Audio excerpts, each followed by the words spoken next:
दोस्तों आज बात कर रहे हैं बिहार चुनाव जो अभी आज 3 तारीख को हो चुका है। तो इसमें सबसे बड़ा मुकाबला जो है आपका, आप जैसे देख रहे हैं स्क्रीन पे, सबसे बड़ा मुकाबला आपका बांकीपुर, जिसमें बीजेपी की तरफ से नितिन नवीन है और महागठबंधन की तरफ से कांग्रेस के लव सिन्हा और एक जो नई कैंडिडेट है पुष्पम प्रिया चौधरी, वो भी है। ये बहुत ही हॉट सीट है इस पे, क्योंकि ये देखा जा रहा है कि ये तो पहले से नितिन नवीन वहाँ से विधायक थे और इस बार लव सिन्हा को दिया गया है वहाँ से टिकट, और पुष्पम प्रिया ने भी वहीं से अपना नामांकन किया है और वोटिंग वहाँ पे हो गई है। तो देखते हैं बांकीपुर का क्या होता है रिजल्ट, आप लोग को भी पता चलेगा। तो ये है, और उसके बाद आते हैं आपको बड़े चेहरे, जिसमें तेजस्वी यादव जो कि आरजेडी के और महागठबंधन के नेता हैं और वो सीएम कैंडिडेट भी हैं, और वो राघोपुर से मैदान में है और राघोपुर से उनके खिलाफ लड़ रहे हैं सतीश यादव, वो भी यादव ही है और ये भी यादव। तो देखना होगा कि ऐसे जो जानकारी है उसके हिसाब से तो तेजस्वी जीत रहे हैं वहां से, लेकिन फिर भी कुछ कहा नहीं जा सकता। तो 10 तारीख का इंतजार करना पड़ेगा। तो मैं बता रहा था कि बड़े चेहरे, जिसमें नंद किशोर यादव, जानते होंगे इनको आप, ये पटना साहिब से भाजपा के टिकट पे लड़ रहे हैं। कुमारी मंजू वर्मा, इनको आप जानते हैं कि नहीं जानते होंगे तो बता देता हूँ। ये वही मंजू वर्मा है जिनके पति पे बालिका गिरी में जो यौन शोषण हुआ था नाबालिग लड़कियों का, उसमें इनका पति का नाम है और उनके पति जेल में भी हैं और उस पर सीबीआई जांच चल रही है। लेकिन इनको, ये मंत्री थी वहाँ पे, तो मंत्री थी तो नीतीश कुमार ने उस टाइम इनको हटा दिया मंत्री पद से, बोला कि आपका जो है पति ने इतना गलत किया है इसीलिए आपको हटा देते हैं। लेकिन पता नहीं क्या हुआ, कुछ दिन बाद नीतीश कुमार को लगा कि इस विधानसभा में इनको टिकट फिर से देना चाहिए, क्योंकि पता नहीं इन पे इल्जाम खत्म हो गया, उनके पति जेल में ही है। लेकिन नीतीश कुमार को थोड़ा सा ये हो गया कि वो अपने मन के ही हैं, उनको जनता से, जैसे पहले कांग्रेस का होता, तो कांग्रेस का जब दिल्ली का चुनाव था, आपको याद होगा, जब कॉमनवेल्थ दिल्ली में होता है ना, तो उसमें एक कलमाडी करके कोई नेता था जिसपे आरोप लगा था कि उसने कॉमनवेल्थ में बहुत घोटाला कर दिया, ये कर दिया, वो कर दिया। तो उस समय शीला दीक्षित वहाँ की मुख्यमंत्री हुआ करती थी। तो शीला दीक्षित ने उस टाइम तो उसको कुछ हुआ, मतलब शायद उस पर कुछ चार्ज लगा, कुछ हुआ ऐसा। लेकिन फिर से जब वो चार्ज या सजा जो भी काट के जेल से आया, तो फिर से उसी को कलमांडी या क्या नाम था उसको फिर से कुछ बना दिया शीला दीक्षित ने, स्पॉट मतलब खेल कूद के ही विभाग से। तो उसको भी लगता था ना कि ये कुछ नहीं है, जनता तो मूर्ख है, जनता को समझ नहीं आता है, कुछ भी होगा। सेम कंडीशन नीतीश कुमार का इसके साथ है। अब क्या ऐसी क्या मतलब बात है जो मंजू वर्मा को इतना मतलब बड़ा कांड, 40-45 लड़कियों का रेप हुआ, मर्डर हुआ, फिर भी उसी को टिकट दिया? ये तो नीतीश कुमार जाने और उनका काम जाने, लेकिन वो मेरे हिसाब से तो सही नहीं किया उन्होंने, लेकिन जो भी है ठीक है। आते हैं उसके बाद तेज प्रताप यादव हैं आपके तेजस्वी के भाई हैं, लालू के बड़े बेटे हैं। ये भी हसनपुर से लड़ रहे हैं और जहां तक मुझे इन्फॉर्मेशन है ये भी वहां से जीत जाएंगे, लेकिन देखते हैं क्या होता है आगे।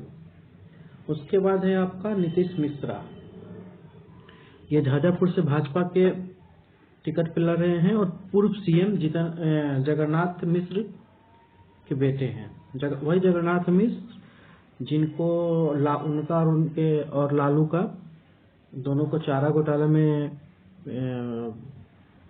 सजा हुआ था, लेकिन वो कभी जेल नहीं गए। ठीक है, कोई नहीं। उसके बाद है चंद्रिका राय। चंद्रिका राय जो कि अभी तो कुछ नहीं है लालू के, लेकिन पहले कुछ दिन पहले समधी थे। ये चंद्रिका राय की बेटी का शादी तेज प्रताप से हुआ था, लेकिन उन दोनों के बीच जो भी कुछ हुआ हो, तो अभी तलाक का केस चल रहा है। तो वो समझिए चंद्रिका राय जो कि जदयू से लड़ रहे हैं इस बार, और वो पहले जो पूर्व सीएम दरोगा राय के बेटे हैं ये। तो ये दिलचस्प है कि क्या होता है, और आपको आगे का कहानी बताता हूँ मैं।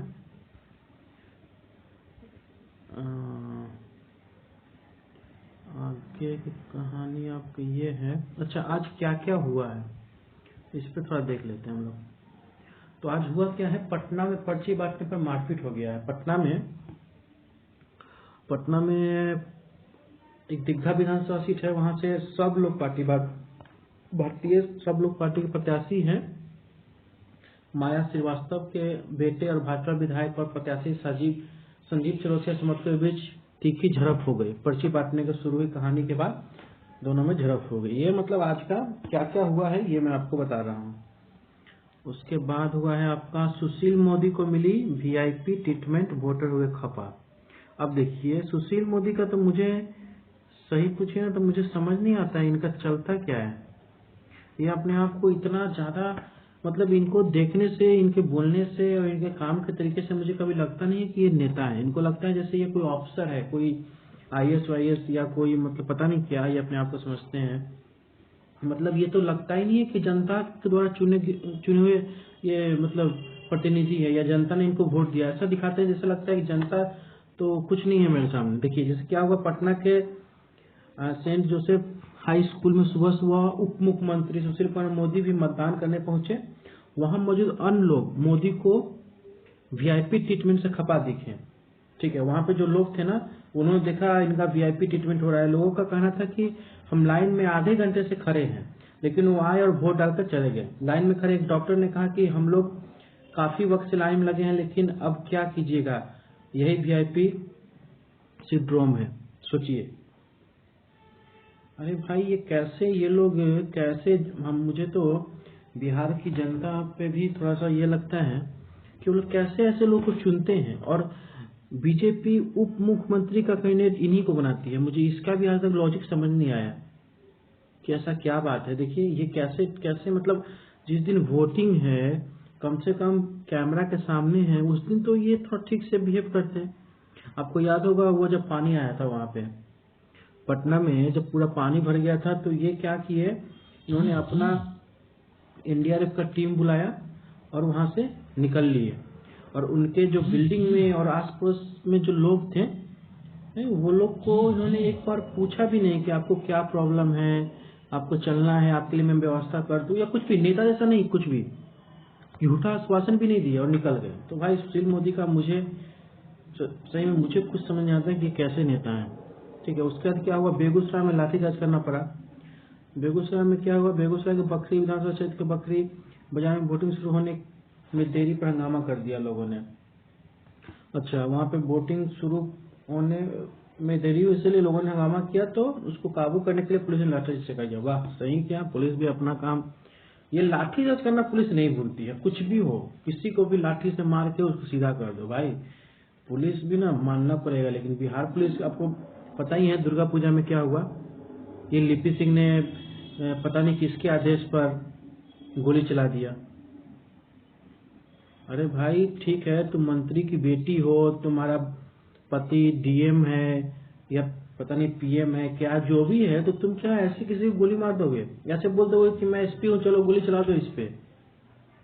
भाई ये यहाँ पे कुछ है रूल रेगुलेशन, कुछ ये जो लोकतंत्र या बोलते हैं संविधान, कुछ तो है उसमें, कुछ तो लिखा हुआ है कि कब किसको गोली कहाँ मारना है, कि ऐसे ही उठे और गोली चला दो।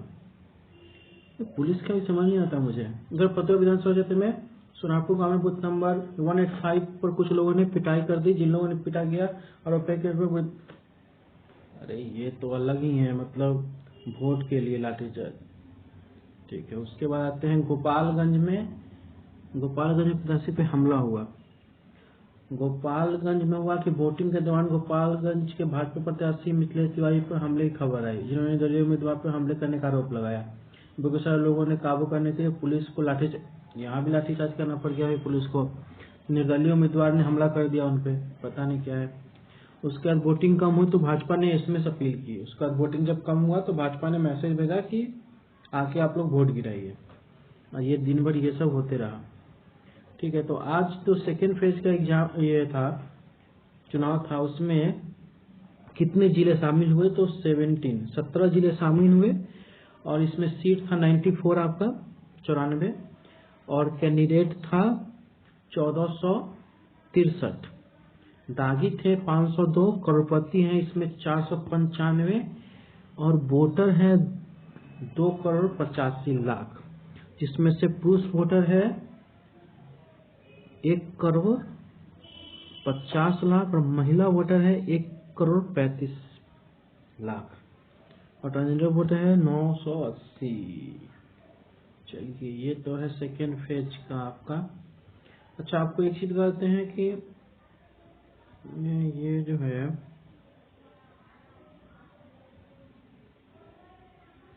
एक फेज का था।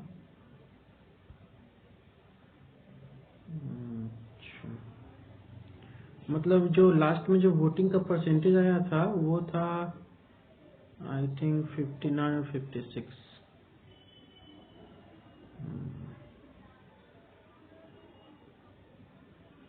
ऐसा ही कुछ था।